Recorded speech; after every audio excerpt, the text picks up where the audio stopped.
Good afternoon, everyone. So today it's our pleasure to have Dr. Misra here.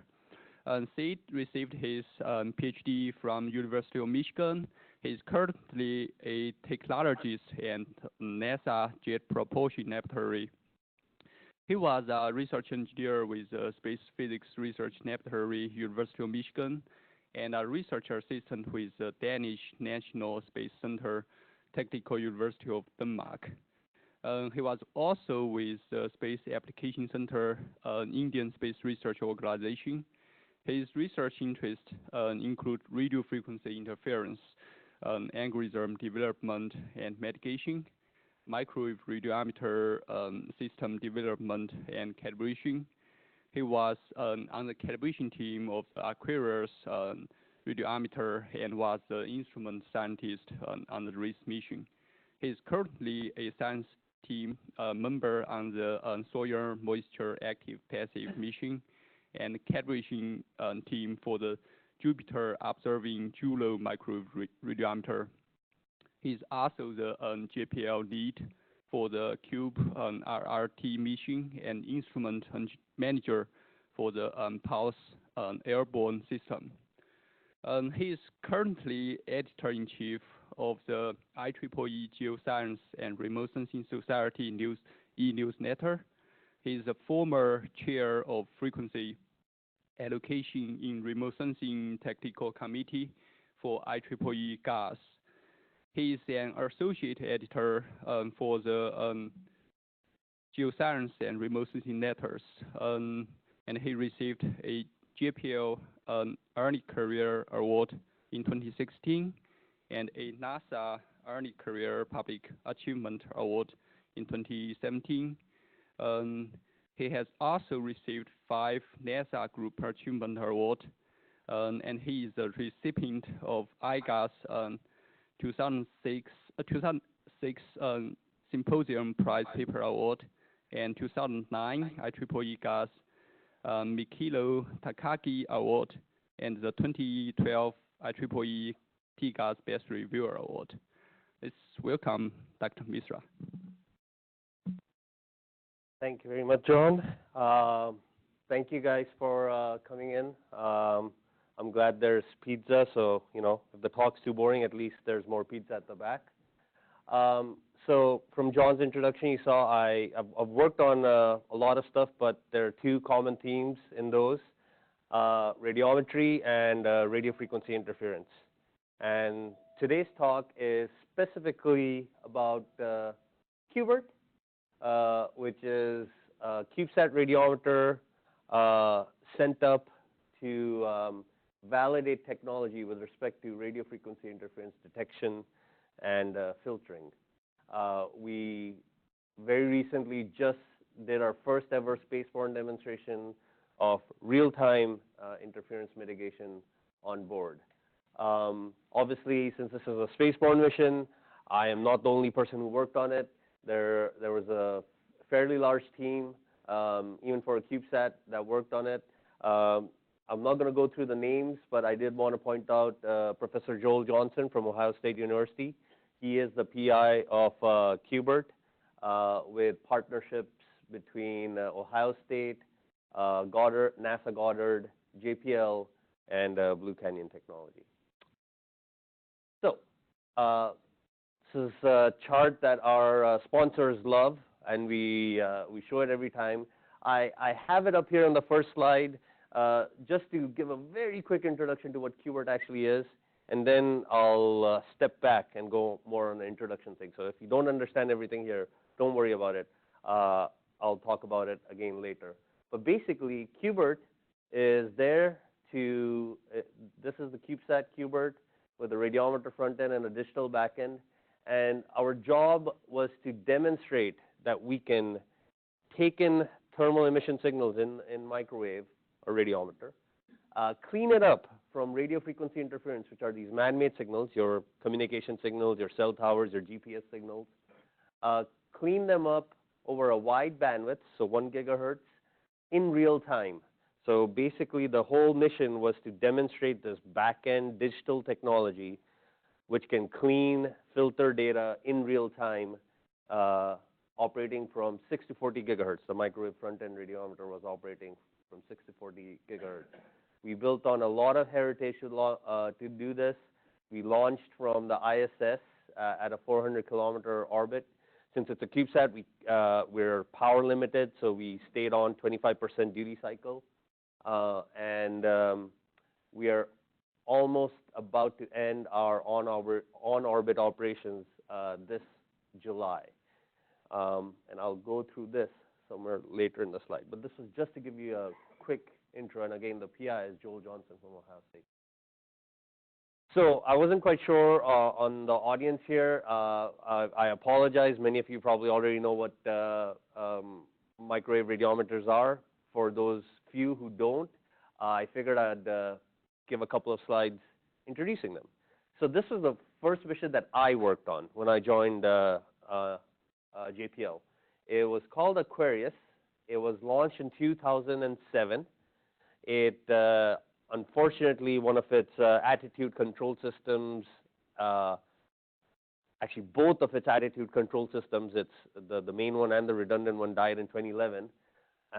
So it lasted for 4 years. But in those 4 years, it produced this spectacular data. What you're looking at here is salinity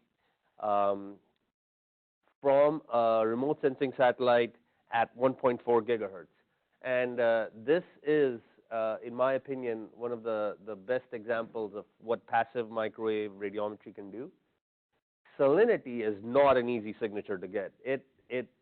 On top of this, there's the ocean wind speed, which affects your radiometer measurements. On top of that, there's sea surface temperature.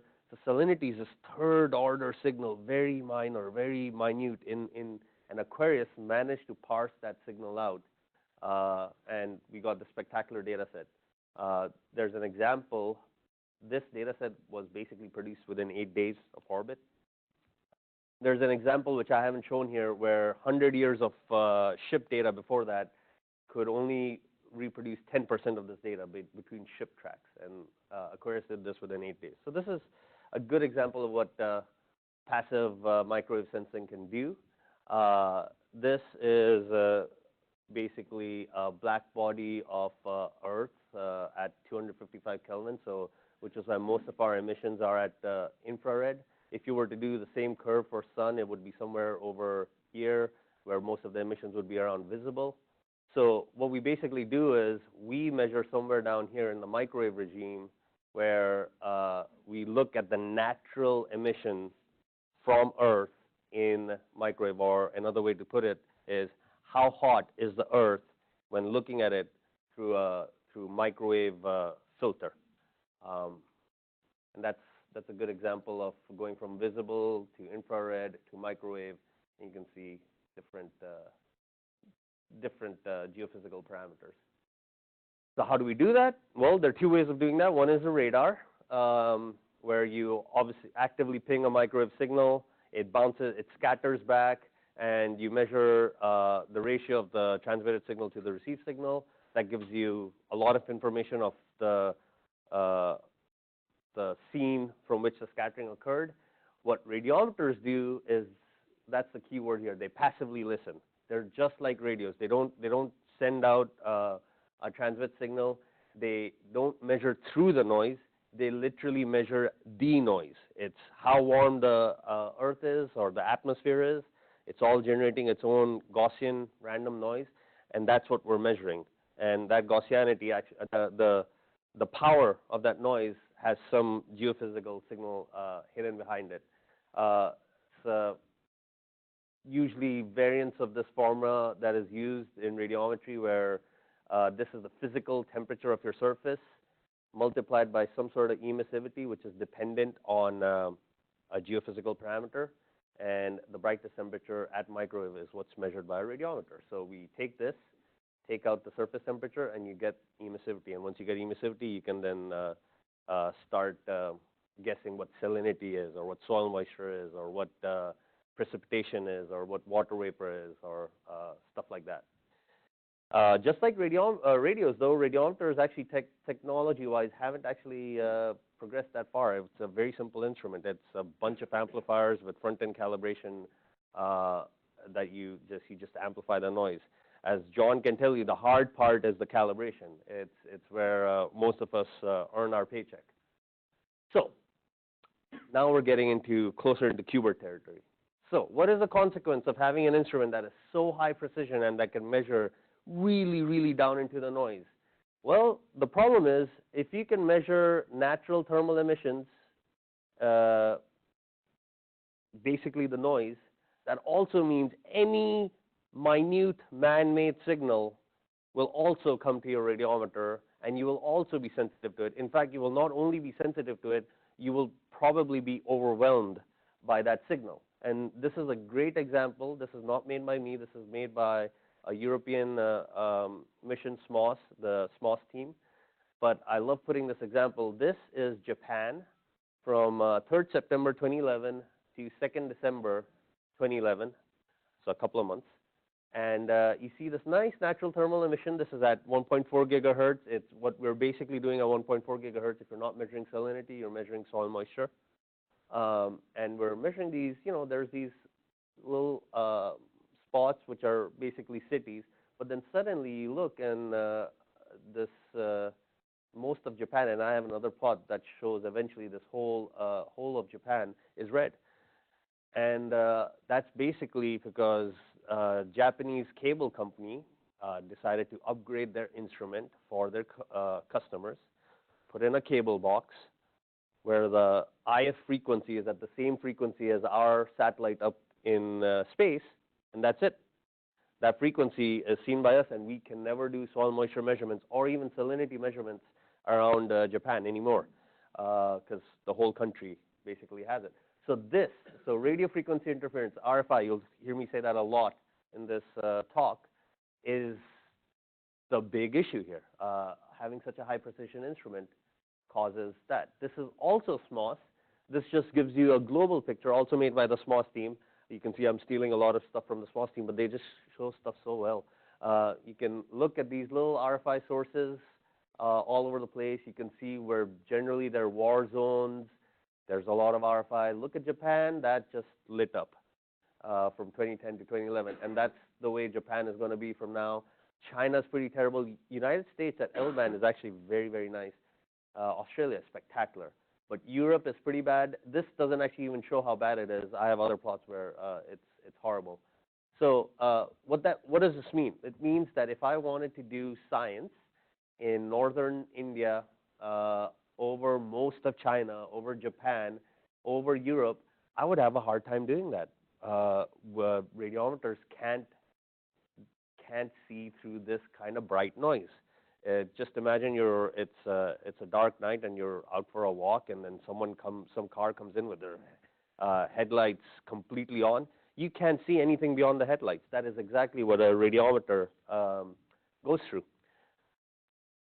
Here's another example, and this is this time stolen from my colleagues at University of Michigan and Ball. But it's a very good example of what happens when we don't pay attention. When I say we, I mean scientists, when we're just going about doing our science and not worrying about frequencies. So this is AMSR-E, 18 gigahertz minus 22 gigahertz. So most of the blue and gray is basically natural geophysical variations that you would see. Couple of RFI spots there, nothing too bad. And then as you go 2007, 2009, you start looking at this arc that's increasing more and more over the United States. What is that arc? This is GMI. Goddard and Ball built the radiometer for precipitation. It's so a different radiometer, but the same frequencies, and you can also see that arc. It's processing's a bit different. That's why it looks a bit different, but you can see that arc. And not only can you see that arc, you can now also see this halo around the United States.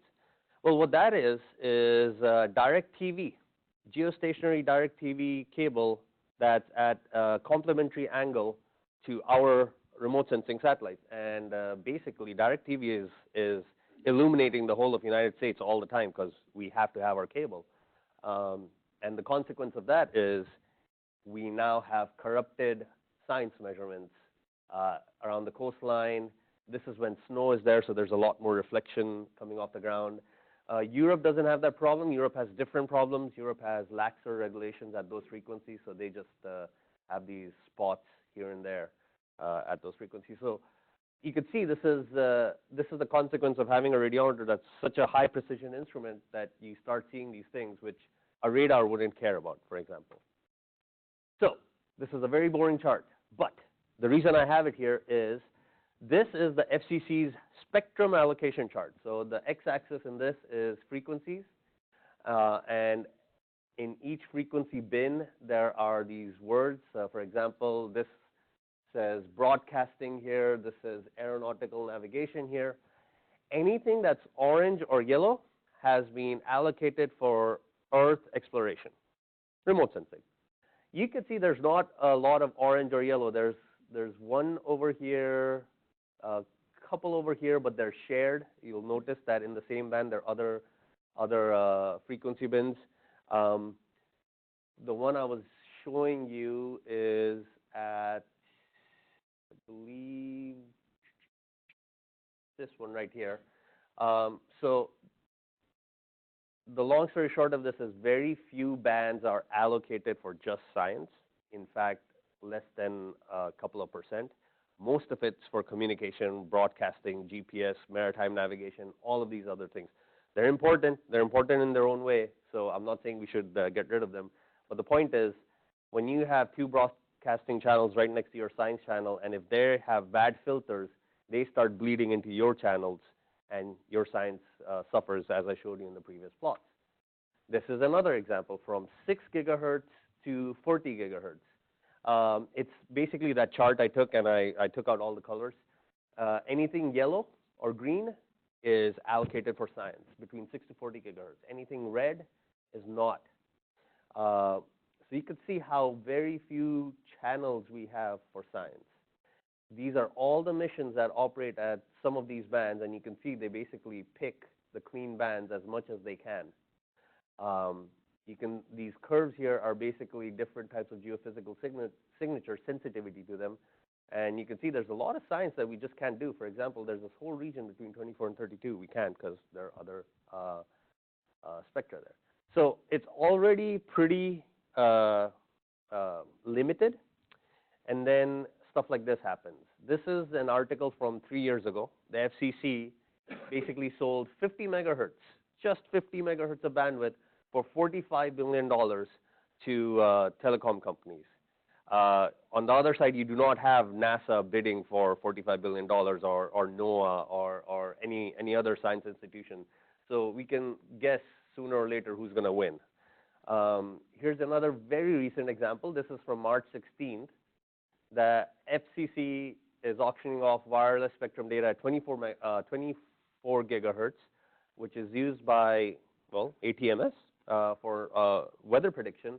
And NOAA objected, NASA objected, but FCC said, no, we're fine. This is all for 5G, by the way. This is another similar article, 5G trumps weather and spectrum debate. This is from March 8th, 2019. So this is very fresh. Where all of our institutions are objecting, saying, if you take these bands out, our ability to predict weather is going to be significantly impacted, but 5G takes precedence. So you can see what's happening. These bands are auctioned, and they might not necessarily be the science band. That's their argument. Oh, we're not doing anything in your band. We're next to you. Thing is, the guard bands are removed. The filters are terrible. So sooner, if you start doing these calculations, like, wait a second, if I have 1,000 5G transmitters here, which you will, because that's the whole point of 5G, all of those will add up, and boom, all of my coastal prediction is going to go out. There's no way you can do science. Why do we care? I don't think I need to tell that to this room.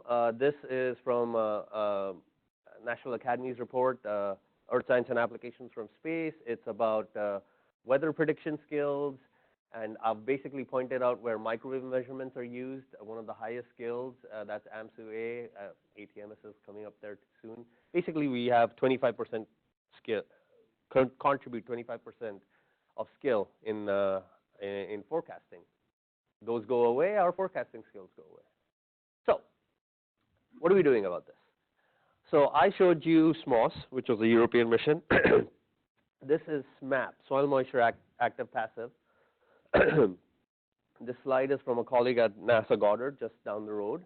And this is almost a very similar plot to what I showed, which a lot of RFI in China, Japan, Israel, Palestine, Europe, northern India, some around United States.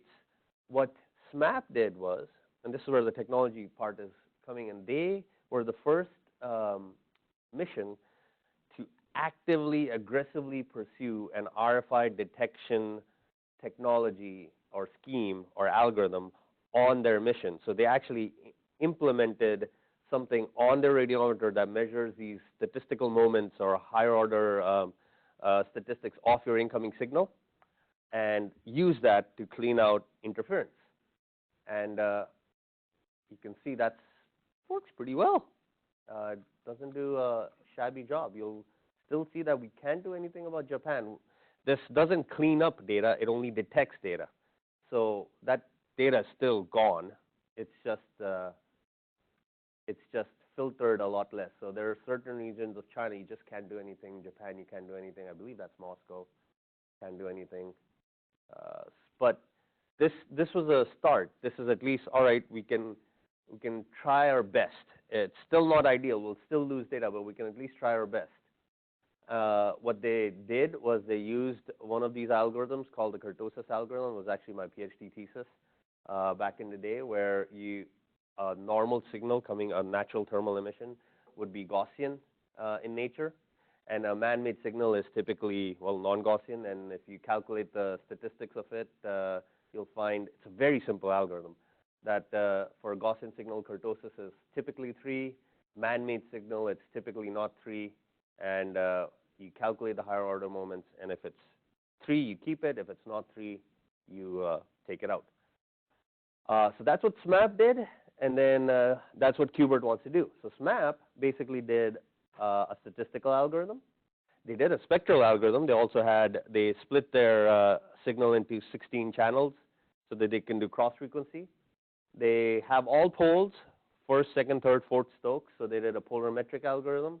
Temporal is a simple, look at a pulse. If it's a pulse exists, throw it out.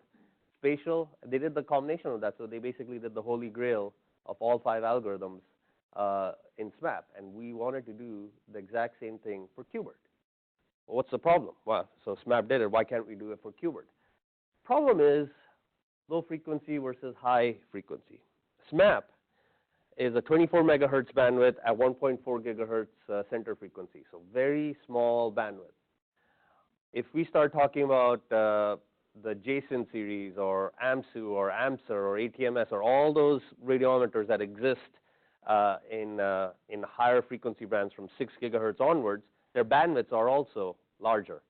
The technology simply did not exist in space to take in those wide bandwidths, apply that same SMAP algorithm, which is, by the way, applied on ground. So take in all that bandwidth, do these higher order calculations, send all the data down, and do the post-processing. It's at that point, 3 years ago when we proposed this, the technology didn't exist. So that's SMAP, 24 megahertz, 16 channels. That's what current radiometers, but also future at higher bandwidths would need. You would need basically this system, 128 channels, all moments. It's just, you can't downlink those things. So and you can't ingest those things. So I need an ability to ingest these things digitally, channelize it, clean it on board, not send the data down, clean it on board, and then send only one piece of clean data down. And that's where CubeRRT comes in. So that's what CubeRRT is. The CubeRRT was selected by the Earth Science Technology Office of NASA, where we were required to build a higher frequency radiometer, in this case 6 to 40 gigahertz, with larger bandwidths, more spectral channels, and lesser data volume. That was basically the long and short of it. That's what we were required to do, and prove the technology and prove the algorithm. Of course, it all had to fit. The call was the ingest call, which had to be done on a CubeSat, so we also had to do all of this within a very narrow margin of power, volume, radiation tolerance. And of course, all this processing is fairly complex. So fit all of that into a tiny CubeSat.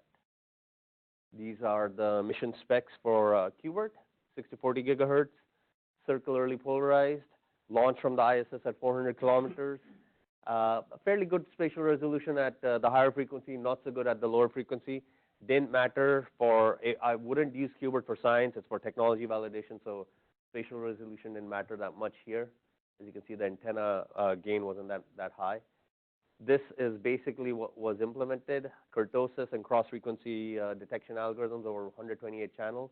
We had our internal calibration schemes, and then of course you had to, well, since this was a technology validation mission, not only did we have to take all the data, clean it up, and send down a single clean piece of information, but we also had to send everything else to prove that we actually cleaned it on board. So you do it post-processing, you do it on board, you compare the two results, and see whether you managed to clean the data. So as I said, this was a partnership between Ohio State, Goddard, JPL, with Blue Canyon providing the bus. Ohio State managed the whole project, and they also provided the antenna. Since we were going from 6 to 40 gigahertz, it was not easy to do it all in a single antenna. So they had to actually do 3 antennas hooked up here. Goddard, which is very good, they built the SMAP, they built the Aquarius, they had their hands in GMI, they're very good at building radiometers. They built the front-end radiometer that went from 6 to 40 gigahertz. This is your RF stage, your down conversion, your various series of mixers, your IF stage, and then that goes back into this thing called the radiometer digital backend, where all the technology that I just talked about was there or is there for validation, and that was built by us at JPL. What the backend did is it basically sampled everything that had a bandwidth of a gigahertz given to us by the front end. The front end gave it to us, as you can see, 6 to 40 gigahertz, down converted it into 1 to 2 gigahertz, and that's where the backend would take in the signal and then do its magic. The electronics. This is interesting because usually I wouldn't show something that's boring, but this is the whole purpose of this technology demo was the electronics and algorithm. The FPGA that we used was the Zinc 7 series. Now, why does that matter? Xilinx stopped qualifying space qualified FPGAs at its 5 series. So 7 series was definitely not space qualified, but the 7 series was the only one that we could use to do such complex onboard algorithms. And that's where part of this technology validation went, where we put this in and see whether it can operate in space.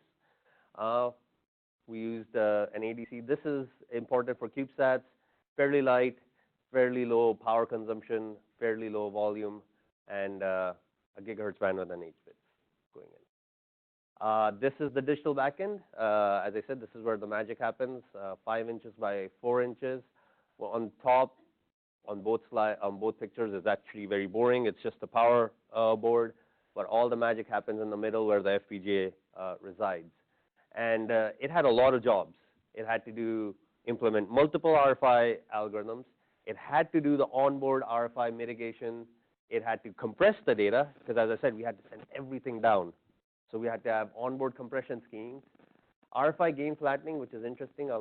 Maybe I'll talk about it later if you have time. And then obviously communicate with the spacecraft bus and payload telemetry. This is the Kurtosis algorithm in the FPGA. I will not spend too much time on it, but basically your signal comes in, it gets digitized, it goes through a filter bank, so it gets split into 128 channels. Interestingly enough, if you want to operate a cross-frequency algorithm where you're looking for spikes in an FFT, if your radiometer has a tilt or a shape, then you can't apply a cross-frequency algorithm. So we had to flatten it. So that's where the gain control comes in. You compute the higher order moments. You apply the threshold limits. You apply the flagging. Any flagged RFI, you clean it up, and then you send everything down. This part happened in the FPGA. This part happened in an onboard processor. This is another way of looking at that algorithm, where you start with 128 channels. you flag a couple of them. Our initial implementation actually also had us going down to 64 channels and 32 channels. This is due to varying sensitivity to different types of RFI. You combine the flags. Anything that's red, you throw out. Anything that's blue, you add up and into a single value, and that's effectively your clean brightness temperature, uncalibrated brightness temperature value. For CubeRRT, we ended up only using 128 channels and cleaned it up. This is the payload. So that's that digital backend that I showed previously. This is the radiometer built by Goddard. You can see the LOIF assembly. It was by far the bigger pieces of the radiometer because it was so complicated to build. This is the front end amplifier. So that's a flat sat configuration. This is inside the Blue Canyon bus, where again you can see the amplifier, the LOIF assembly, and the board. So the LOIF assembly goes like this, as a lid on top of the thing, and you can see the small volume that we had to live in.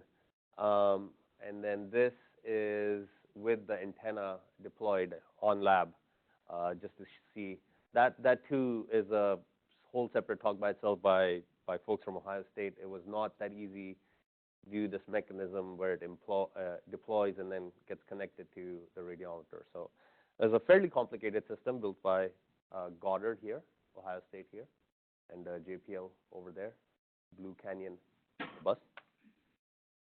We did our testing actually right here. We did our testing at Goddard. We shipped our digital backend. Actually, we shipped an engineering model first, and we shipped the actual model.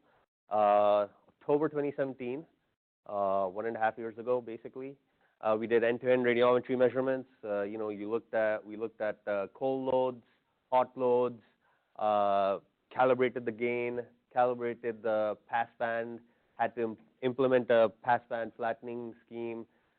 We actually also got a gigantic arbitrary waveform generator where we fed it different types of RFI at different power levels, different frequencies, and tried to see how low of an RFI we can detect. We did, of course, since this is a space-borne mission, you have to do thermal cycling, you have to do vibe tests, you have to do EMI, EMC tests, all of those fun things, which happened either here or in Blue Canyon, which is in Colorado. The radiometer, it was all right. It was not the best. The reason being, it was a very hard radiometer to build. 6 to 40 gigahertz is not easy. And so we found that we were fairly good in noise at the first half, but the noise just went way up at the latter frequency stages. So a noise figure of 10 Kelvin is not that good. But it's something that you just had to live with. Again, since this was an RFI detection mission, we weren't particularly concerned about it. These are other kind of tests that we did, and basically I'm narrowing down to the final results. But you could say this is it, this figure here, and I'll have different variations of this exact figure in the next couple of slides. But all of that work was for this figure, where you can see you have RFI corrupted noise on top of actual noise. And the red curve is what a normal radiometer would have showed you. The blue curve is what our radiometer showed you after it did the onboard mitigation. And it's not a lot to see. It's not as pretty pictures as those brightness temperature hurricane pictures or stuff like that we see. It's a simple line plot, but there's a lot of work and effort that goes into this line plot where the signal basically cleans up all of this RFI. And we tested it in various ways. We tested it by sweeping frequencies. We tested it by going down in power levels.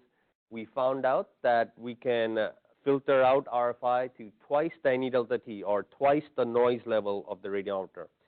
If you were to do a normal thresholding algorithm, you would have to live with 4 times or 5 times the noise level. So we can go as far down as twice the noise level. As I said, different variants of the same diagram. We just zoomed into this. You can see RFI, the blue on top of the clean green. This is pulsed RFI. So it's on and off, on and off, on and off. And sure sure as hell we can detect it and we can clean it out. So this is yet another variation of onboard filtering that we did. We swept RFI going in from, actually we did the reverse way 2 gigahertz to 1 gigahertz over time. This is our onboard flag detection, and you can see it flags RFI. This is, by the way, a very simplified case. RFI is never going to be like this. RFI is going to be some weird hodgy-podgy, several RFIs going in. But this was a good, simple test to do on lab. And again, you can see the difference between the blue and red and how we can clean it up. So this is pre-ISS deployment. That is CubeRRT right there. That is our sister satellite, also built at JPL with Colorado State as the PI institution called Tempest for hurricane. And that's the CubeSat with the solar panels deployed and the antenna deployed. Launched on May 21st. It was deployed on July 13th. That's CubeRRT right there.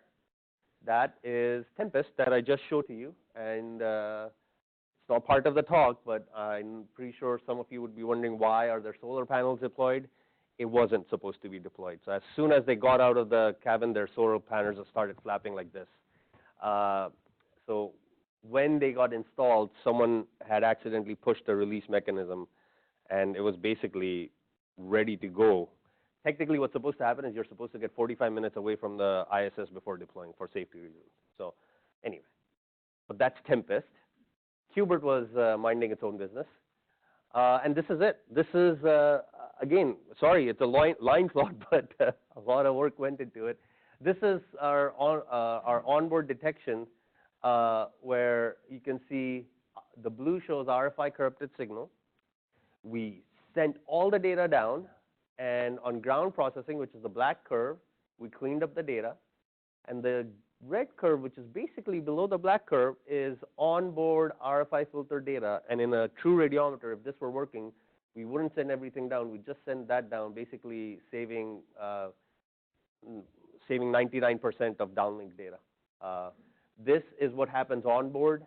It looks at a spectrum like this in time and frequency, detects using cross frequency or kurtosis, and then blanks them out, and everything else is added together. The blue and green shape is because of the radiometer passband.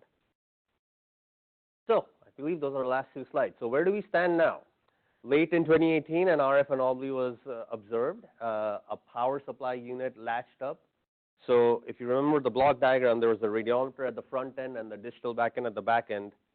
The power supply to the front end latched up. So that means the radiometer as of now is not operational.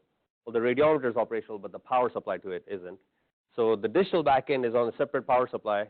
We're still operating, and which is a good thing because the whole purpose of this mission was to get hours on that digital backend, show the algorithm. So we showed the algorithm, and now we've been collecting hours ever since, more than 300 hours on the digital backend, proving its technology readiness level, which I think might be NASA speak, so I apologize for that. Our entry TRL of 5, exit TRL of 7.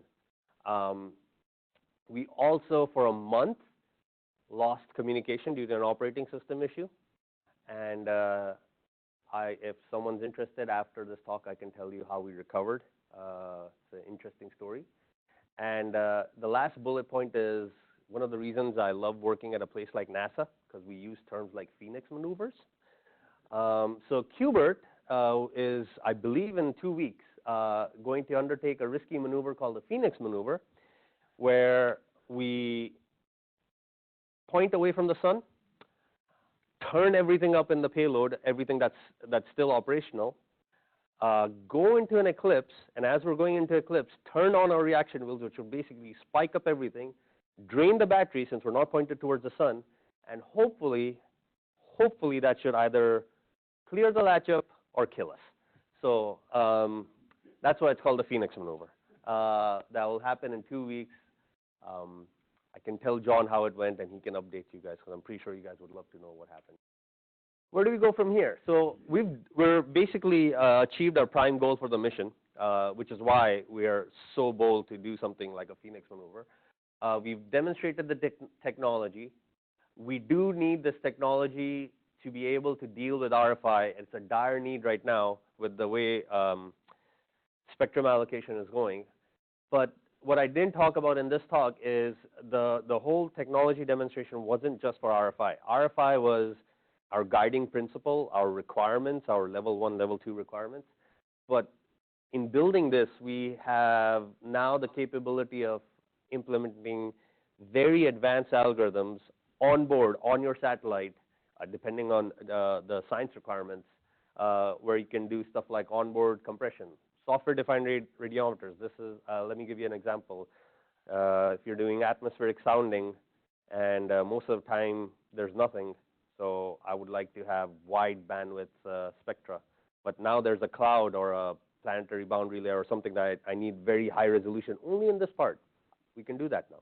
You can do a combined radar, radiometer, and reflectometry in one instrument with that backend. You can dynamically weigh your spectra if you want to. I haven't added something you can train a neural network algorithm on board that digital backend if you wanted to, because now it has the capability, it's space qualified, and you can do volume control, data volume control if you wanted to. I think that is it. So questions?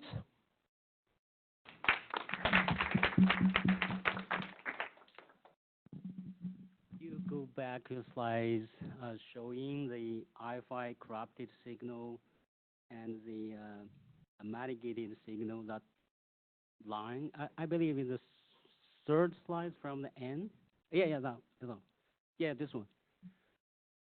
So what's the minimum RFI signal the CubeRRT can detect and mitigate it? So this part doesn't show that because this is real RFI signal, but in lab, the minimum RFI signal that we can do is somewhere below twice the noise level. So just imagine a radiometer with a fuzz, basically a Gaussian noise, somewhere around twice that noise level. Within that noise, we can actually detect RFI. Twice higher than the noise, rhythm noise, or lower? Higher? Higher? Twice the standard deviation. Like if the radiometer noise level is 0.5 K, half K, so.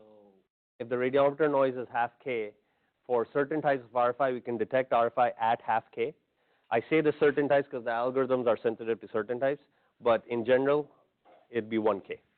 1 K. 1 K, yeah. So it's very interesting. Kurtosis and all are very sensitive to pulse type algorithms. So if you were to give me a pulse type algorithm on a half K noise, I could actually probably detect 0.1 K of pulse type. But if there's, say, something like spread spectrum type of RFI, which looks like noise, then our sensitivity goes down, but we're still good enough to detect around for a 0.5 K, 1 K of noise. So is it depend on a different frequency, or? It's dependent on the modulation scheme used for the interference source. So TV signals are different than radar signals are different than spread spectrum signals are different than 5G, which is going to come soon. Okay, thanks. Maybe I missed something. I'm just curious, on the orbit, how can you confirm your filter is correct or not? On the lab, you have a truth, but on orbit, what's your truth here? No, there isn't. No, you're absolutely right. On orbit, it is very hard to confirm whether there was a true RFI source or not. The best that we could do, which is what we did do, is downlink all the channels at a very high resolution and apply the same algorithm that we did on orbit. So the best we can do is confirm that the algorithm on board works just like the algorithm did on the ground. But whether that was true RFI or not is almost impossible to confirm, unless you have your own beacon, and that's you have to get a spectrum license for that. The reason why we were fairly, well, I'm going in the wrong direction. The reason why we were fairly confident in that that the algorithm works, and if we confirm the algorithm, we're fairly confident of is due to SMAP. So SMAP uses that algorithm on a much narrower scheme, but and we can see definitely that it actually cleans up RFI spots. So we're confident that if we can prove the algorithm can work on board, it probably works.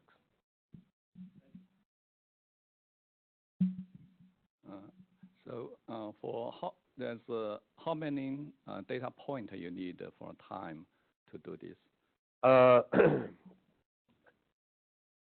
a great question. I am going to go back to this equation here. I didn't think I would actually need.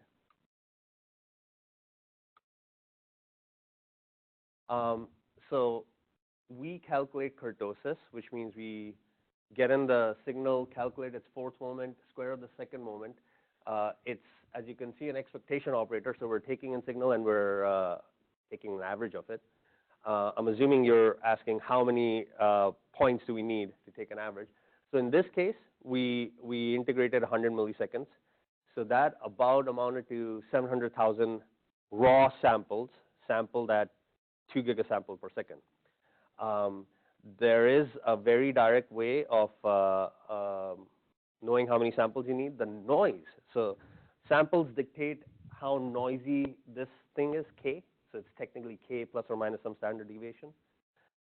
The relationship for that standard deviation is 24 divided by n, or square root of 24 divided by n. So that n is the number of samples. And we, back when I was a grad student, we had done studies. We found that if you have about 10,000 samples, you're still good. So that's the minimum you can go to, and you can still do a good job at detection. And 10,000 samples is not a lot. It sounds like a lot, but if I'm sampling at 2 gigasamples per second, it's actually a very small time period. Thank you.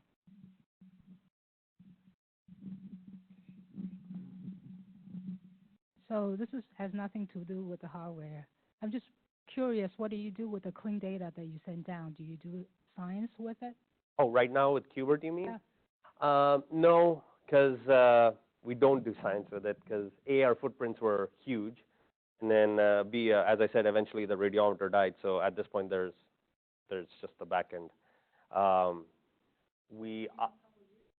No, this was launched last year. This was launched 2018, mid 2018. Yeah. So we don't actually have several hours of actual science data to do science with it. That was always the goal. Yeah, no, it's definitely a shame. 6 to 40 gigahertz continuous would have been spectacular. Oh yeah, I know. It still breaks my heart, which is why Phoenix maneuver. Hopefully it'll work, and then we can do science. Oh, okay. So, is it?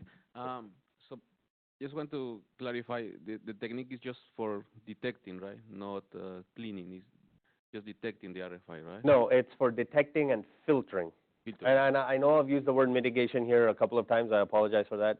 So mitigation implies that I detect RFI. Let's say it's a 2 Kelvin RFI, and I throw out 2 kelvins of RFI. That is not true.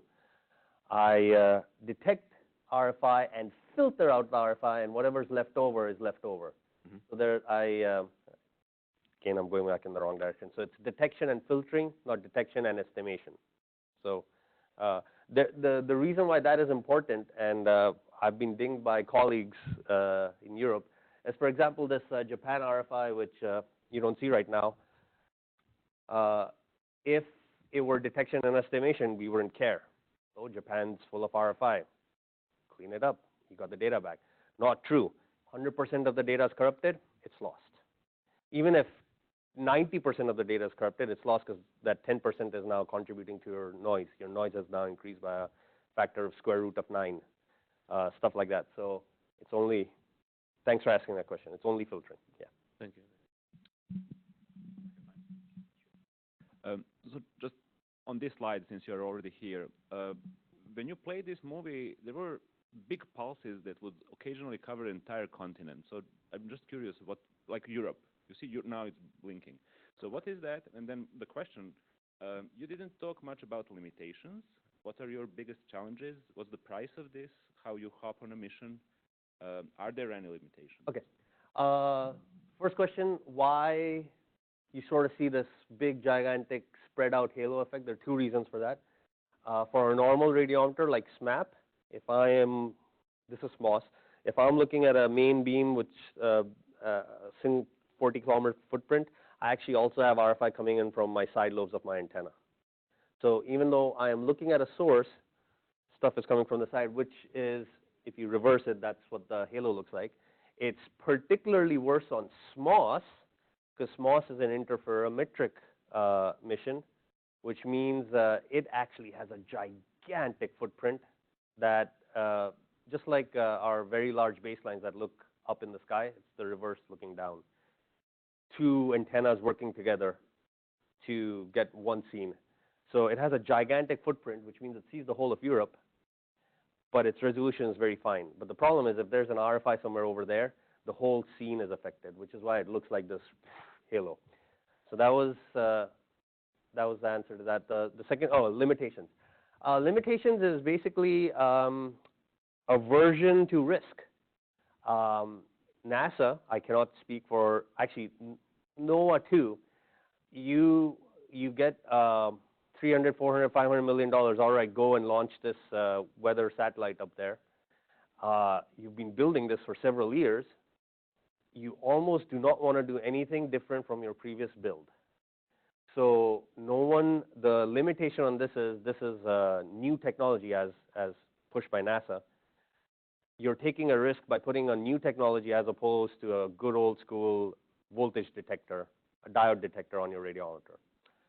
So there's a aversion. So someone needs to do a risk benefit analysis of, I'm taking this much risk, but I will also then be safe from RFI.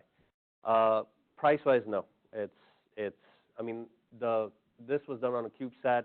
The whole mission cost $5 million, which included space operations. The actual technology, no more than $1 million. So it's not a price issue. Okay, so with just a quick question. So either this technology just applied for the first harmonic, also can apply for like third harmonic? Because like 24 gigahertz can have like third harmonic for 50 gigahertz. Yes, it can be. The only limitation is, so the technology can be applied to any harmonic. The only limitation is what frequency band you send into the digital filter. So in our case, we were only sending 1 to 2 gigahertz of your main bandwidth. If someone were to send me the digital backend, the harmonic signal, you would see it. Or if the sampling matches with the harmonic, such that the harmonic wraps on top of my, because it's all digital, right? So everything gets aliased. Wraps on top, yeah, we would detect it. It's agnostic to frequency. Okay, so with that, let's thank the speaker and finish his talk. Thank you.